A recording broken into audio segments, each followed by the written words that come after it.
ფერეთს და გაახარეთ ცოლები დღესასწაულის გარეშეც მიართვით ვარდის გონები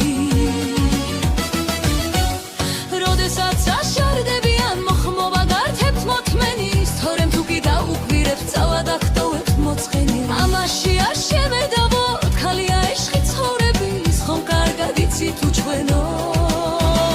რაც კარგავს ქვეყნად ყოველი ეთირად